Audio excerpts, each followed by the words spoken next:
Tudo da Canção Nova em um só lugar. Canção Nova Play. O Senhor esteja convosco. Proclamação do Evangelho de Jesus Cristo, segundo Marcos.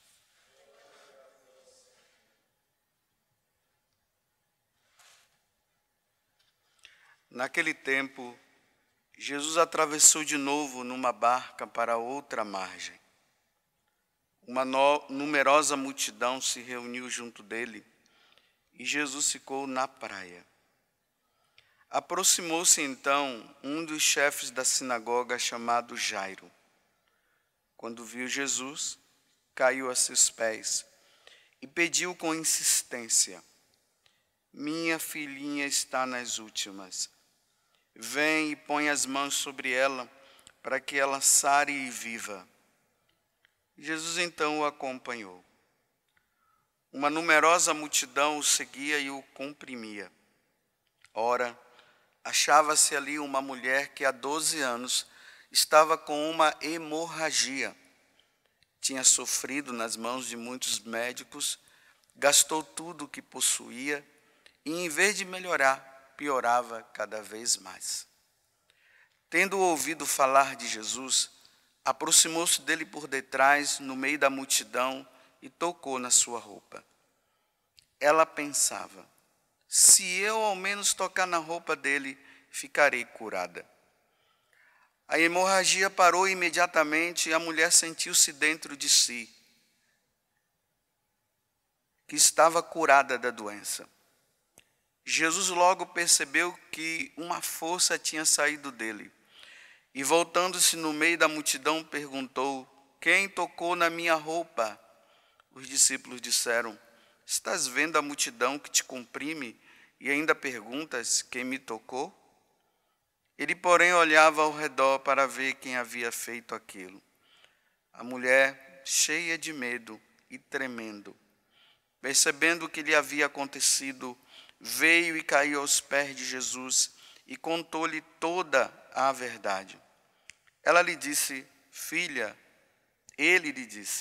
"Filha, tua fé te curou. Vai em paz e fica curada dessa doença."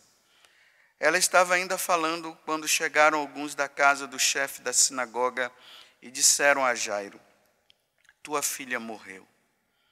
Porque ainda incomoda o mestre, Jesus ouviu a notícia e disse ao chefe da sinagoga: "Não tenhas medo, basta ter fé." E não deixou que ninguém o acompanhasse, a não ser Pedro, Tiago e seu irmão João. Quando chegaram à casa do chefe da sinagoga, Jesus viu a confusão e como não estavam chorando e gritando. Então ele entrou e disse: "Por que essa confusão e esse choro? A criança não morreu, mas está dormindo." Começaram então a caçoar dele, mas ele mandou que todos saíssem, menos o pai e a mãe da menina, e os 3 discípulos que o acompanhavam. Depois entraram no quarto onde estava a criança. Jesus pegou na mão da menina e disse: "Talita cum", que quer dizer: "Menina, levanta-te." Ela levantou-se imediatamente e começou a andar, pois tinha 12 anos, e todos ficaram admirados. Ele recomendou com insistência que ninguém ficasse sabendo daquilo e mandou dar de comer à menina. Palavra da salvação.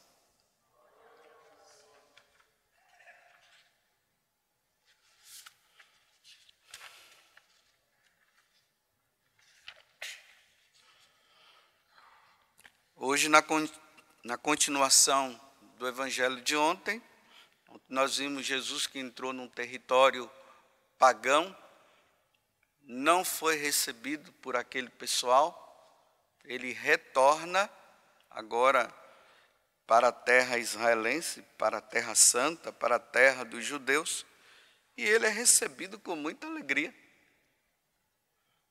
Foi rejeitado, cá ele é acolhido.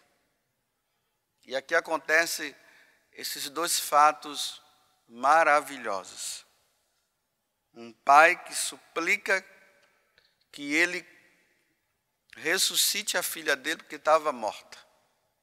Porque estava muito doente e depois percebeu-se que a menina havia morrido. E essa mulher que estava com esse problema de sangramento, e ela disse, se eu tocar nele eu vou ficar curada. 2 momentos de fé. E 2 momentos de uma fé que se realizou, porque todos 2 acreditaram. É interessante que Marcos, ele traz um detalhe, né? A mulher, há 12 anos, sofria desse problema. E a menina, ela tinha 12 anos. Bem, na Sagrada Escritura, 12 anos significa plenitude. Mas simboliza também um aspecto de mudança na vida, né? É uma época que vai começando a mudar. Vamos ver lá, né? Os 12 apóstolos que são enviados. Um novo tempo agora de evangelização. Jesus, aos 12 anos, ele foi no templo. Ali, os pais não conseguiam encontrá-lo, Maria e José. E quando encontra, Jesus inaugura um novo tempo, dizendo, eu preciso preocupar-me com as coisas do meu Pai. Um tempo novo. E é dentro desse tempo novo que eu quero meditar com vocês hoje. Imaginem só, eu sempre me pergunto, né? Essas pessoas que foram curadas, o que aconteceu com elas depois? O que será que aconteceu com essa mulher que sangrava e foi curada? Ela perseverou. Aquela menina que estava morta e foi ressuscitada, o que aconteceu com ela também? E Jairo? Bem, fica um segredo na Sagrada Escritura, na tradição também ninguém fala nada. Nós só sabemos que, pela fé, aconteceu esses milagres aqui. Mas, na primeira leitura, na carta aos Hebreus, que nós acabamos de ouvir, aqui ele vai falando de uma multidão de pessoas que hoje estão diante da face de Deus e tudo mais, e que perseveraram e tal, mas ele, aqui no final, ele vai dizer assim, pensai, pois, naquele que enfrentou uma tal oposição por parte dos pecadores, para que não vos deixeis abater pelo desânimo. Vós ainda não resististes até ao sangue na vossa luta contra o pecado. Vós ainda não resististes até o sangue na vossa luta contra o pecado. E ele fala aqui daqueles que devem se empenhar com perseverança no combate que nos é proposto, com os olhos fixos em Jesus. Então vamos dizer assim, uma pessoa ela se converte. Não é bonito nós ouvirmos o testemunho de pessoas que que disseram assim, eu me converti, todo mundo bate palmas. Às vezes até no encontro, né? Já no encontro, a pessoa já vai dar o testemunho. Ela já diz, nossa, eu agora não vou mais ser assim. Aí todo mundo bate palmas, tudo cheio de emoções e aquela coisa toda. Cuidado, não é o momento. Ainda está sob a influência do encontro, ainda se está sob a influência do momento, ainda está sob a influência de uma luz que a pessoa até recebeu naquele momento, mas cuidado.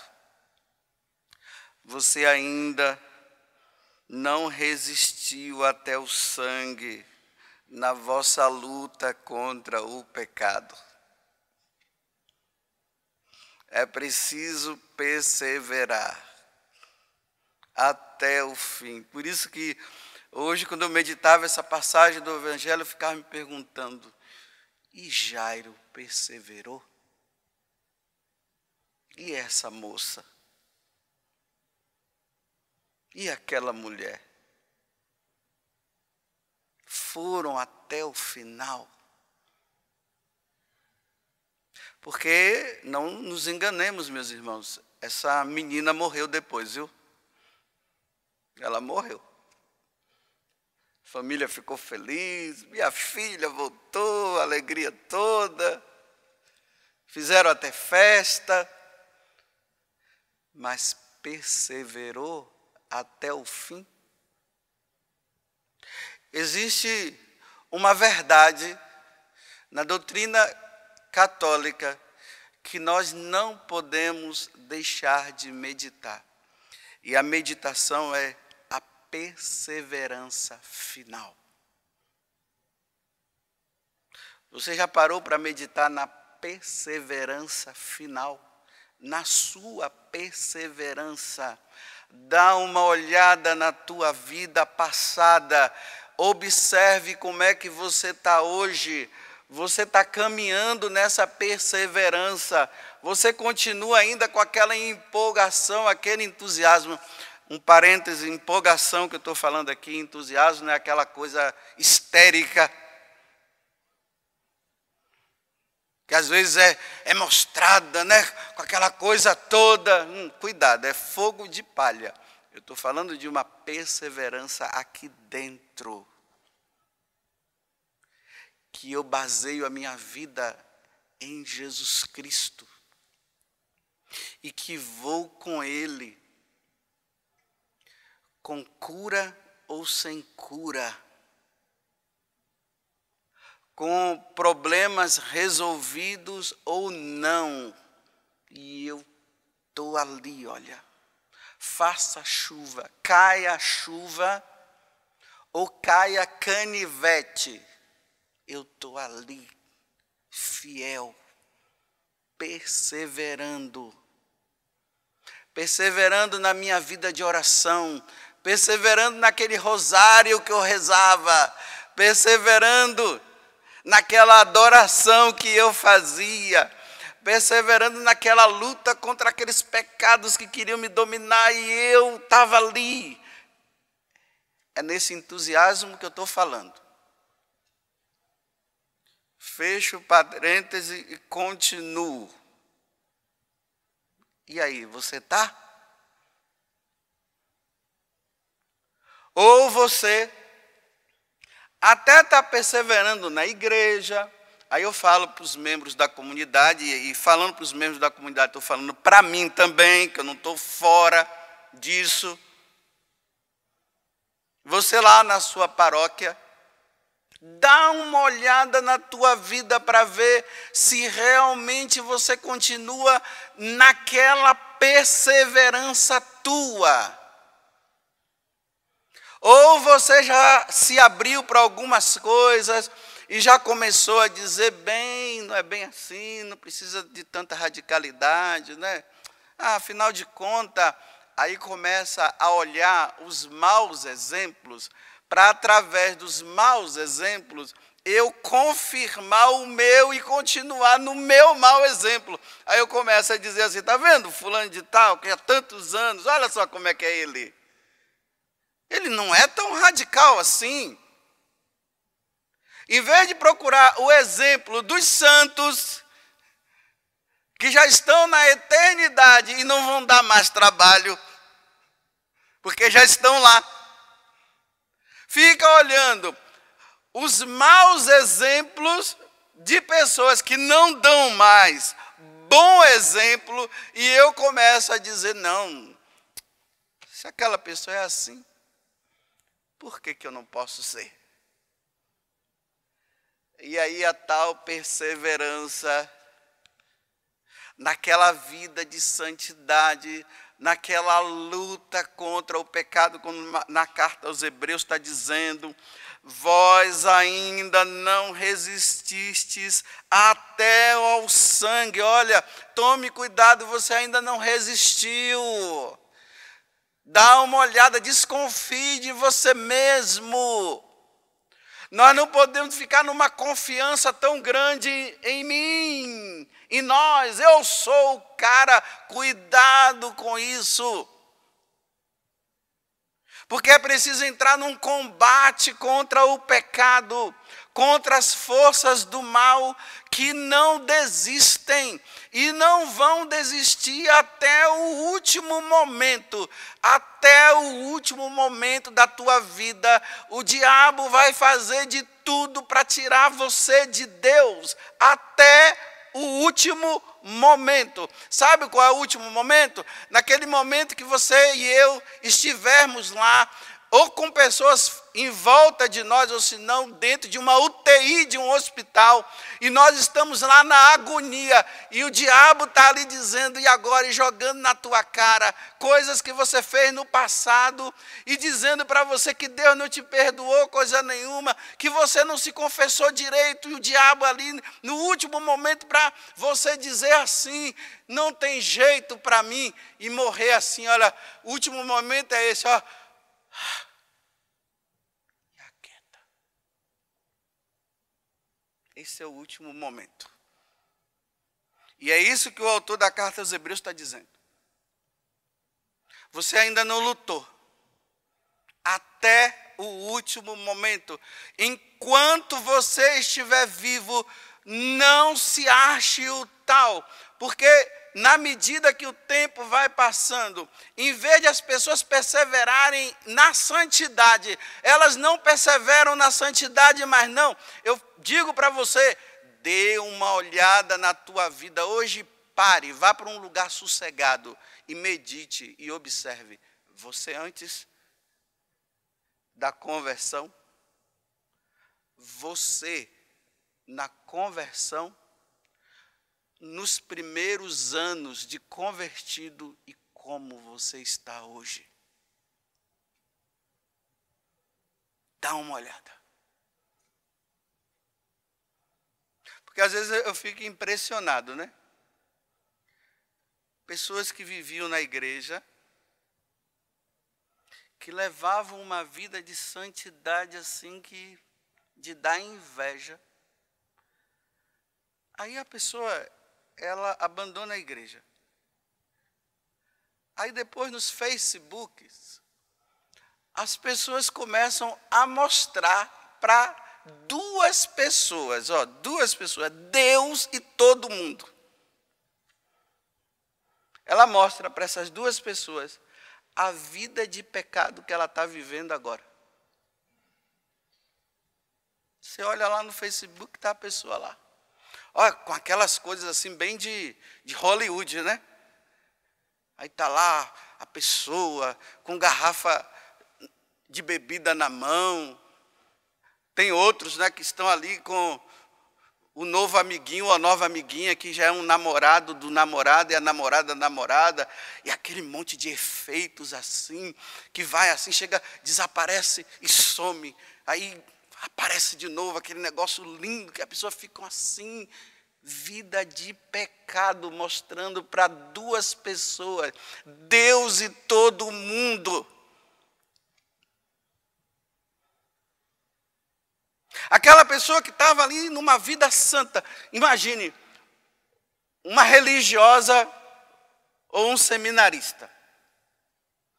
Aí o rapaz sai do seminário, e a religiosa sai do convento. Aí passa um tempinho e de repente já começa a aparecer, né, os efeitos de Hollywood. Numa vida errada, mostrando para todo mundo. E dizendo assim, eu estou feliz. Será que está? Será mesmo? Não perseverou. E tem aqueles que perseveram, né? No seminário, perseveram no convento, perseveram, mas não perseveram. Estão ali. É como se não tivesse mais jeito. Eu estou aqui, olha, não tem mais jeito mesmo para a minha vida, eu vou ficar por aqui. Mas eu vou ficar por aqui como? Tanto faz, como tanto fez, levando uma vida de qualquer jeito, uma vida dupla, uma vida de pecado, mas está lá. Está lá. Assim, de braços cruzados. Assim. Não luta mais. O que não fazia antes, que parou de fazer, agora está fazendo. Vou repetir, olha. Parou de fazer, perseverou por um tempo não fazendo, e agora está fazendo, trazendo tudo de volta. E vai aos poucos, né? E vai trazendo, e vai, está aí. Como diz uma pessoa da comunidade, né? Está na praça. Os membros da comunidade sabem muito bem o que é que fala assim, né? Está na praça, está na praça. Porque na praça acontece tudo, né? E por isso que está na praça. Mas a santidade está longe. Agora, terminando. No dia de hoje, uma pessoa perseverou. Águida. Santa Águida perseverou até o final. Quando ela estava sendo levada para ser martirizada, ela ia feliz da vida, olha, resistindo ao pecado, resistindo, porque ela poderia renegar Jesus e ela vai até o fim. Essa perseverou. Agora o padre José Augusto, coitadinho dele. Então, olha, fiquem com pena de mim mesmo. Olhem para mim e dizem assim, olha, coitadinho desse padre. Vou rezar por ele para ver se ele persevera. Coitadinho do padre José Augusto. Estou aí na praça. Estou na praça. Quando vocês olharem para mim, digam assim, olha, coitadinho do padre José Augusto. Será que ele vai perseverar até o fim? Bem, hoje eu vou meditar o dia todo sobre isso. E eu só vou saber no último momento. Enquanto eu estiver vivo, eu tenho que desconfiar, porque coitadinho do padre José Augusto. Tudo da Canção Nova em um só lugar. Canção Nova Play.